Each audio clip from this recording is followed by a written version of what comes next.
მნიშვნელოვანი ფაქტები, საზოგადოების ჩართულობა, ანალიზი, მთავარი თემები.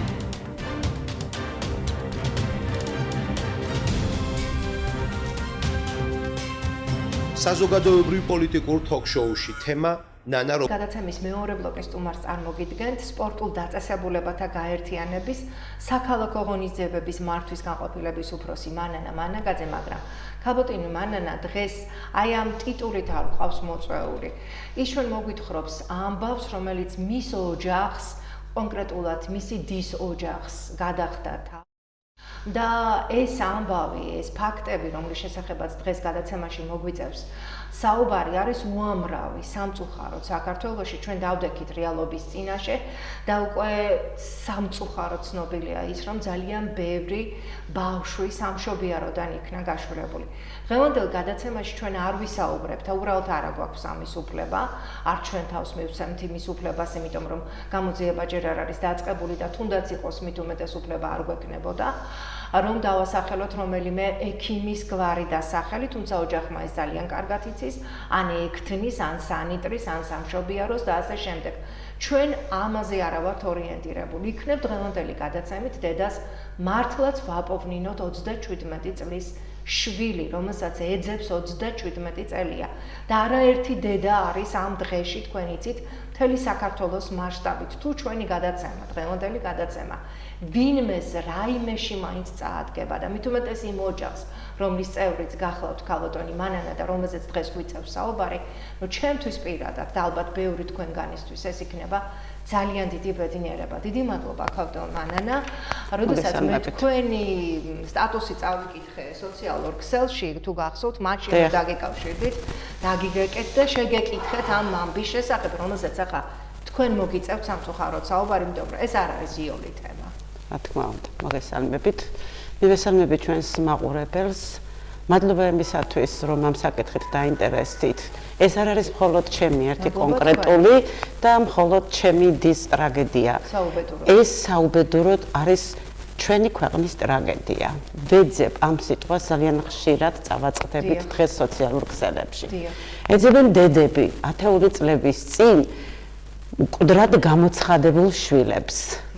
დედები, რომლებმაც 9 თვეთავიანთი შვილები რუდუნებით ატარეს და 9 თვის შემდეგ განუცხადეს, რომ რაღაც გარკვეული გაურკვეველი მიზეზების გამო გარდაიცვალა მათი შვილი. სამწუხაროა, რომ მე მიჩვეული ვარ პოზიტიურ თემებზე გესტუმროთ და ვისაუბრო და ეს თემა არის საჩოთე რო კი არა, ეს არის ძალიან მტკივნეული თემა. საოცრად. სამწუხაროა, რომ ქვეყანა, რომელიც ოდესღაც ერთ-ერთი უდიდესი სირცხვილი არის ტყვეთას ყიდვა ამ ქვეყნისათვის, ჩვენს თვალწინ, ჩვენს რეალობაში, ჩვენ გავხდით თანამედროვენი ჩვილთა პარვის. და ეს არ არის ეს ხდებოდა 10 წლების მანძილზე და ეს არ არის ერთეული, 10, 100, ათასობით და შეიძლება გაცილებით მეტი დედა თავის დროზე აქციეს შვილმკვდრად და დედას და მათ შორის არის ჩემი დაც. საქმე იმაშია, რომ ეს არ არის მხოლოდ ერთი ოჯახის ტრაგედია. ეს არ არის მხოლოდ ერთი კრიმინალური ფაქტი, თუნდაც საგცალკე აღებული ოჯახები. ეს არის სისტემური დანაშაული, ეს არის ერის წინაშე ჩადენილი დანაშაული. მე უწოდებდი, რომ უფრო მეტიც შეიძლება აი საკაცობრიო დანაშაული უწოდო ამას, როდესაც მალულად ანგარებით თუ არ ვიცი ვისი და რისი გავლენებით იპარავდნენ შვილებს, პარავდნენ დედებს შვილებს, აშვილებდნენ მათ და არანაირი გარანტია იმისი არ არსებობდა, რომ ჩვენ საქმე ინცესტთან არ გვექნებოდა, რომ გარკვეული წლების შემდეგ იზრდებიან ბავშვები, დიდები ხდებიან, ერთმანეთს ხდებიან, შეიძლება სამწუხაროდ იყოს ისეთი ფაქტიც, რომ ოჯახიც კი შექმნა ბიოლოგიურმა დაძმამ და ეს არის ძალიან დიდი ტრაგედია. ისეთი მცირე რიცხოვანი ერისთვის, ქრისტიანული ღირებულებების მქონე ერისთვის, ტრადიციული ერისთვის, როგორც საქართველოა. ჩემი დის ტრაგედია კი 37 წლის წინ დაიწყო, როდესაც რამოდენიმე კვირით ადრე-ნაადრევი მშობიარობის შემდეგ მას განუცხადეს, რომ მისი შვილი გარდაიცვალა. მანამდე ყველაფერი მიმდინარეობდა, რა თქმა უნდა, კარგად, ყოველგვარი გართულებების გარეშე. ამას წინ უძღოდა რაღაც პატარა თემა, რომელზეც მე არ ვისაუბრებ, იმიტომ რომ როგორც მე ვასკვნი გარკვეულ წილად ის თემაც, რის გამოც ჩემ და ძალიან სწრაფად აღმოჩნდა სამშობიაროში, დაკავშირებული არის იმასთან, რაც შემდეგ ჩემ დას შეემთხვა. და გებულობთ, რომ ჩემი და ის შვილი დაიღუპა. რა თქმა უნდა, გამოუცხადეს, რომ გარდაიცვალა და ჩემი დაიხსენებს თუ როგორ შევიდა მასთან ვიღაც საშუალო ასაკის ქალბატონი, რომელმაც გამოკითხა აბსოლუტურად ყველაფერი, მათ შორის გენეალოგიის შესახებ, მათ შორის იმის შესახებ, ხომ არ იყო მის ოჯახში ვინმე რაიმე ალერგიული დაავადებები, რაც არავითარ შემთხვევაში საინტერესო არ უნდა ყოფილიყო, ბავშვი გარდაცვლილი თუ კი იყო. და როდესაც ჩემ ადამ უთხრა, რომ მე ჩემი და მაშინ ძალიან ისეთი ასაკში იყო, რომ ბუნებრივია ვერ გააცნობიერებოდა და აზრადაც არ მოგვივიდოდა მაშინ ალბათ, რომ შეიძლებოდა მსგავსი რამ მომხდარიყო, ჩემ ადამ უთხრა, რომ მას ძალიან კარგი გენეტიკა აქვს თავისი მხრივაც, თავისი მეუღლის მხრივაც და წაბრძანდა ეს ქალბატონი და სადღაც 1 თუ 2 საათის შემდეგ შედის მეორე ქალბატონი იქ და აწერინებენ მას ხელს რაღაც საბუთზე, შვილმკვდარ დედას და ეუბნებიან, რომ შენი შვილი რადგან გარდაიცვალა, ჩვენ ის ქრისტიანულად უნდა დავკრძალოთ და ნათლობის სახელი გადავწყვიტეთ დავითი დავარქვათ მას.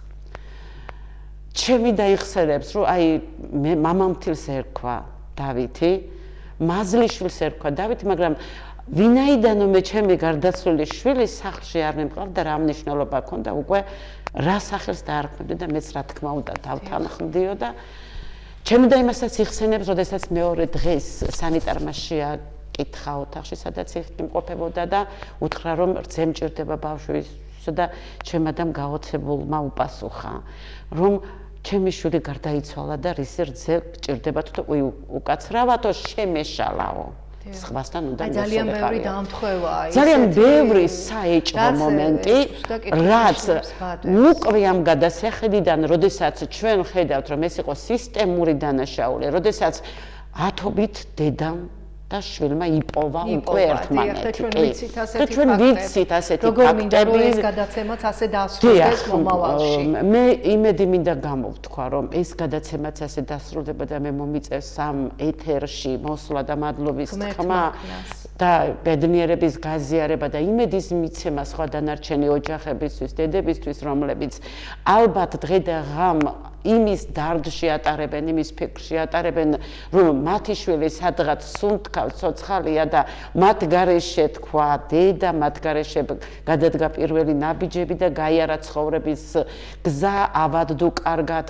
მიუხედავად იმისა, რომ ხშირად ჩემ დასვეუბნები, რომ შენ მადლობელი უნდა იყო იმის, რომ შენ უკვე დარწმუნებული ხარ, რომ შენი შვილი ცოცხალია. ის სადღაც სუნთქავს, დედის გული მაინც ვერ ისვენებს, აგრძნობს და ერთი ასეთი მომენტი, სანამ აი ამამბის შესახებ. ამამბის შესახებ მინდა გიამბოთ, რამდენიმე წლის წინ, სადაც ეს საქმეები გამოვიდოდა დღის სინათლეზე და დაიწერებოდა ამის შესახებ, რომ ასეთი ამბები ხდებოდა თავის დროზე. ჩემი დააედევნა ერთ ახალგაზრდა კაცს მიწისქვეშა გადასასვლელში. ეს ქუთაისში. ქუთაისში ხდება თუ თურქეთში თვითონ არ ახსოვს, უბრალოდ ახსოვს, რომ აედევნა ამ ახალგაზრდა კაცს, ბიჭები ახდენ მას და რატომღაც ეგონა, რომ ეს იყო მირიანი, ანუ ჩემი დის შვილი. და შემდეგ აზრზე მოვედიო, რომ ჩემი შვილი აქ არ უნდა იყოს ახლა. და როდესაც მე მას გავუსწორდი და შევხედე, აღმოჩნდა, რომ ის იყო ჩემი, რა თითქოს რაღაც მეკაჩებოდა მისკენ, რა თითქოს რაღაც სიმები გაიბა ჩემსა და მას შორის, მაგრამ აღმოვაჩინე, რომ ეს არის მირიანი. კი, აი ეხლა იხსენებს, რომ ის საოცრად გავდა ჩემს გარდაცვლილ სიძეს, ჩემი დის მეუღლეს. უკვე ამ გადასახედიდან, როდესაც უკვე იხსენებს ის და დავეწიე მოტრიალდნენ ბიჭები ახლა და ბოდიში მოუხადეო და თვითონაც გაოცებული მიყურებდნენ ალბათ, რომ ვინ არის ეს შეშლილი ქალი, რომ გამოგვეკიდა და მაშინ აზრადაც არ ქონდა, რაც რომ უწევდა შემდეგ შვილის ძებნა და იმის შესახებ ფიქრი, რომ მისი შვილი არ იყო გარდაცვლილი. რა თქმა უნდა, მაშინ ეს არის მნიშვნელოვანი, თორემ მაშინ რომ მას ცოდნოდა, რომ ბოლომდე ალბათ რა გავუშვებდა ხელდა და სულ იმას ამბობს, რომ მე რატომღაც დარწმუნებული ვარ, რომ მე ჩემ შვილს ავედევნე მაშინ. აი, რატო არ ახსოვს ის ფაქტი ძალიან ისეთია, ეს ქუთაისში თუ უფრო მე მგონი იყო ერთი პერიოდი, როდესაც ჩემი დიშვილი იყო თურქეთში სამუშაოდ წასული და ჩემი და აქეთ იყო, მაგრამ იყო პერიოდი, როდესაც ჩემი, ანუ სადაც ჩემი და იყო, მე მაინც მახსოვს ჩემი დის მონათხრობიდან, რომ ეს ქუთაისში მოხდა. დიახ. და ამ დროს მისი შვილი იყო თურქეთში. და ჩემი დაიხსენებს ძალიან კარგად და დარწმუნებულია, რომ ჩემი შვილი სადღაც რეგიონში, სადღაც სოფელში არის გაშვილებული, იმიტომ რომ მე მისი ვიზუალით, მისი ჩაცმის სტილით და მისი ყველაფრით დღესაც თვალწინ მიდგას ერთი ძალიან წესიერი პატიოსანი, მაღალი, აწოცილი სოფლელი ბიჭი, კარგი გაგებით, რომელიც ძალიან გავს მის მეუღლეს და მის შვილს აღნაგობით. აი ხა ჩვენ გვაქვს საშუალება იმისა, რომ თქვენი დის ოჯახის წევრების ფოტოები ვანახოთ საზოგადოებას, მე ვთხოვ ახლა გამშვებს, რომ ეს ფოტოები გვანახოს. ეს არის ჩემი დიშვილი, რა თქმა უნდა. დიახ, დიშვილი, რომელიც სახში არის, რა თქმა უნდა. ჩემ დას ორი შვილი ყავს, პირველი შვილი და ეს მეორე შვილი, მესამე სწორად. აი, ბიჭს უნდა გავდეს ის ბიჭი, რომელსაც ეძებს. აი, ხა ჩემი სიძის ფოტოც გამოჩნდება აქ. დიახ. აი, ეს არის ხო. და უნდა გავდეს მამას. რა თქმა უნდა. მამას და როგორც დედა ამბობს, ძალიან გავს მამასაც. მამასაც და აღნაგობით შვილსაც, რა თქმა უნდა. 37 წლის ბიჭს ეძებს დედა. ეს არის ჩემი და. დიახ, დედა. და თუ კი საზოგადოების რომელიმე წარმომადგენელს ეცნობა, მიმსგავსება მაინც არის ამ ფოტოებსა და იმ ადამიანს შორის. ამ ასაკის მეზობელი ანონიმურება იქნება აბსოლუტურად გარანტირებული, რა თქმა უნდა. გააძლევთ სრული ანონიმურობის გარანტიას. ეს არის ძალიან ფაქიზი თემა. რა თქმა უნდა. იმიტომ არის ფაქიზი თემა, რომ ადამიანი ჩვენ უნდა ვიფიქროთ არა მხოლოდ დედამ თავის თავზე და ეს არ უნდა იყოს ეგოისტური დამოკიდებულა. ეს ჩემი სიძე არის, რა თქმა უნდა. აქ ძალიან მნიშვნელოვანი არის ფსიქოლოგიური მდგომარეობა. ჩემი და შეგვებულია, რომ მას შვილი მოპარეს და ეძებს შვილს. მაგრამ შვილი, რომელიც 37 წელია სიცრუეში ცხოვრობს და რომელმაც შეიძლება იცის კიდეც, რომ ის არის აყვანილი შვილი, მაგრამ სამწუხაროდ ძალიან ცუდი ისტორიებით აცნობდნენ თავიანთ ბიოლოგიურ მშობლებს, ამყვანი მშობლები, მე ყველაზე არ მაქვს საუბარი. აიუბნებოდნენ, რომ თითქოს ის გაყიდა მშობელმა. დიახ. მიატოვა მშობელმა. და გარკვეულწილად პროტესტის გრძნობა აქვს აყვანილ შვილებს თავიანთი ბიოლოგიური მშობლების მიმართ, ვინაიდან ისინი თვლიან, რომ ისინი არიან მიტოვებული შვილები. ერთხელ მაშინ დაუმახინჯდებოდათ, ბუნებრივია მათ თავიანთი ფსიქოლოგია, როდესაც თუ კი გაიგებდნენ, რომ ისინი აყვანილი შვილები იყვნენ და მიტოვებული შვილები იყვნენ. მიტოვებულის ზოგადად სინდრომი არის ძალიან მტკივნეული. რა თქმა უნდა. და მეორეჯერ თუ კი ისინი გაიგებენ, რომ თუნდაც არ იყვნენ მიტოვებული, მაგრამ გაიგებენ, რომ ისინი სიცრუეში აცხოვრა ამყვანმა ოჯახმა და არ გაუმხილა მას სიმართლე და სადღაც მისი დედა, მისი და ძმა, მამა ცხოვრობდნენ და ის გაიზარდა თავისი სისხლის, ხორცის, თავისი გენეტიკის გარეშე, ეს კიდე მეორე ტრამვა არის ამ ადამიანებისთვის და ამიტომ ასე მარტივად ჩვენ ძალიან კარგად ვიცით, რომ არ იქნება თუნდაც როცა გამოჩნდება, აი თუნდ შეხვედრა იქნება თუ ამ ამბის გაცნობიერება იქნება მისთვის და ჩვენ ვუფრთხილდებით ჩვენდას რა თქმა უნდა, მაგრამ ამავდროულად ფიქრობთ ჩვენს დიშვილზე, ჩვენი ოჯახის წევრზე, რომელიც სადღაც არსებობს, ცხოვრობს, სუნთქავს, ცოცხალია და რომლისთვისაც შეიძლება ძალიან მტკივნეული და ფსიქიკა დაუნგრიოს შეიძლება იმის გაცნობიერებამ და იმის გაგებამ, რომ ოდესღაც ის თავის დედას მოპარეს და გაზარდა ოჯახმა, რომელმაც დაუმალა მას ეს სიმართლე. გასაგებია, მაგრამ ქალბატონ მანანა, ჩვენ ვიცით სხვა ფაქტებიც, ხომ? შესაძლოა მშვილებელმა არც იცოდა, რომ ეს ასე დანაშაულებრივად მოხდა. კი, მაგას ვამბობენ, არ იყვნენ კეთილსინდისიერი მშვილებლები.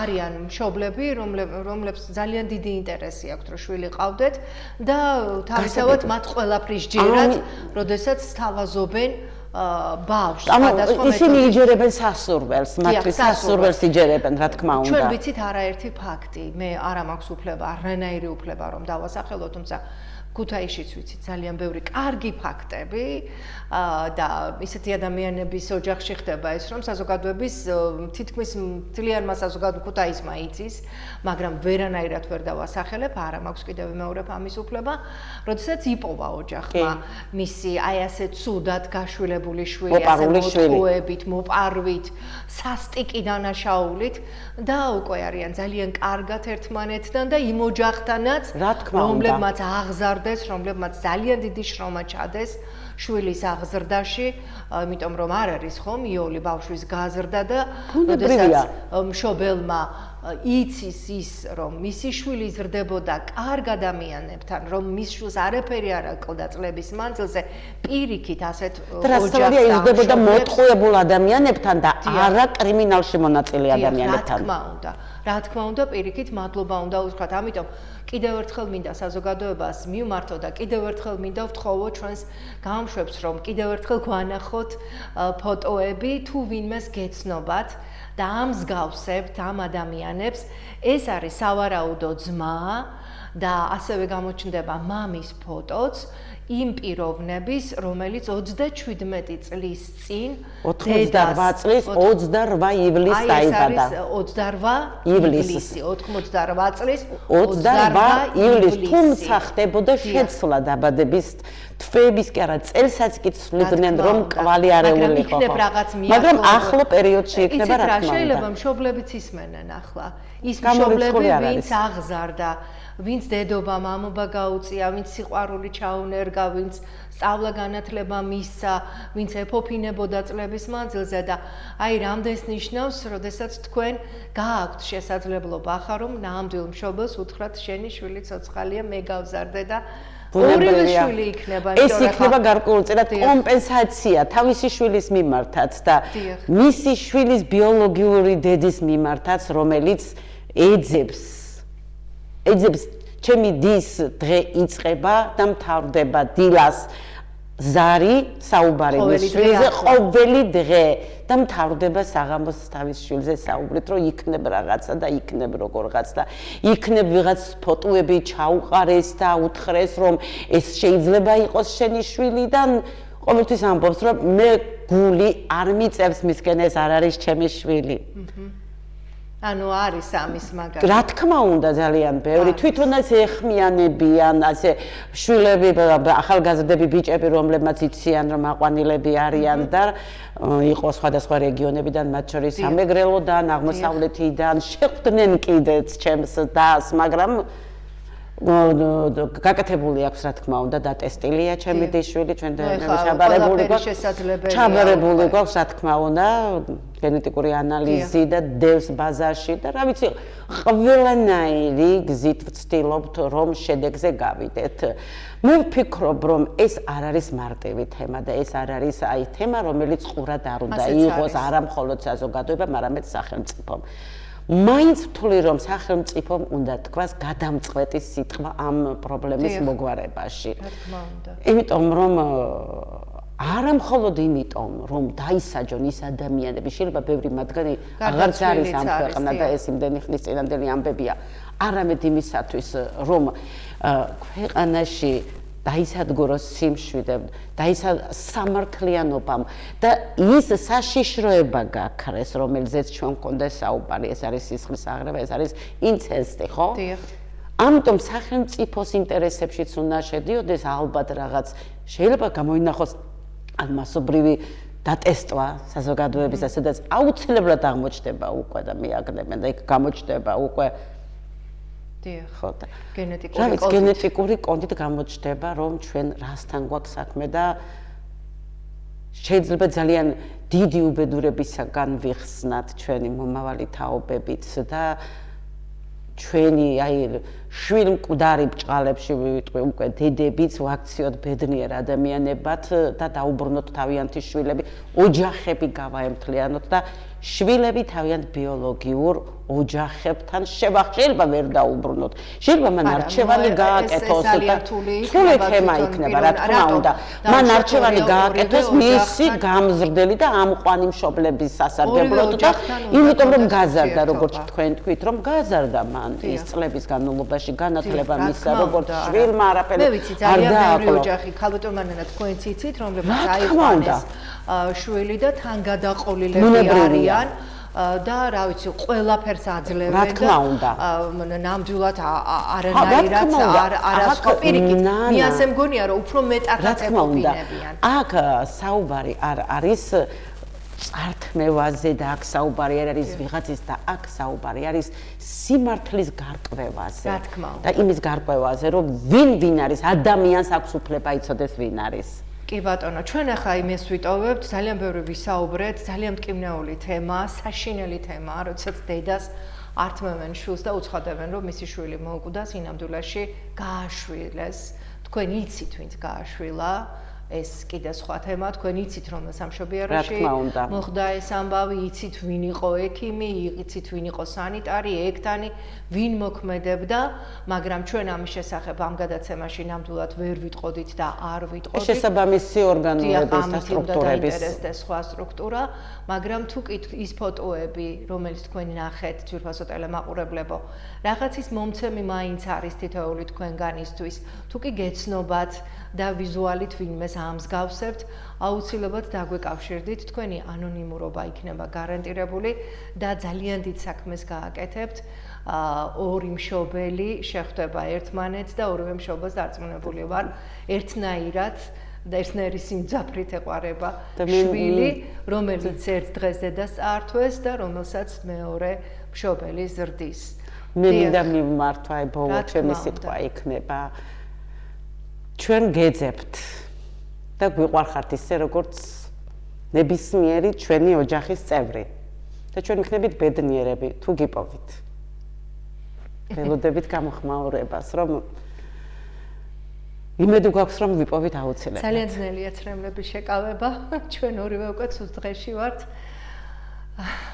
გეძებე და აუცილებლად გამოეხმაურე. აუცილებლად ნახე შენი მშობლები და აუცილებლად დააფასე იმ მშობლები, რომლებმაც გაგზარდეს და იცოდე, რომ მეორე ოჯახი გელოდება, დედმამიშვილები, დედმამიშვილი გელოდება და დედა გელოდება, რომელსაც საოცრად უყვარხარ და რომელიც ყოველ დილას შენით იწყებს.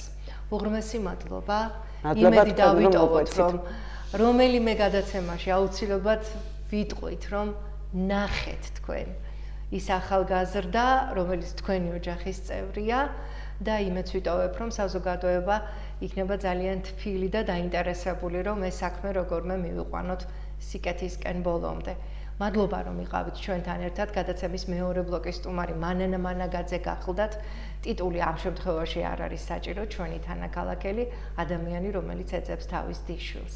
ნახვამდის, მე ამ ფორმატით მომავალ სამშაბათამდე გემშვიდობებით.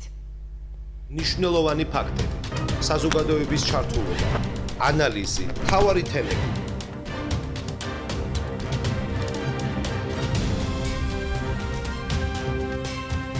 საზოგადოებრივ პოლიტიკურ თოქ-შოუში თემა ნანა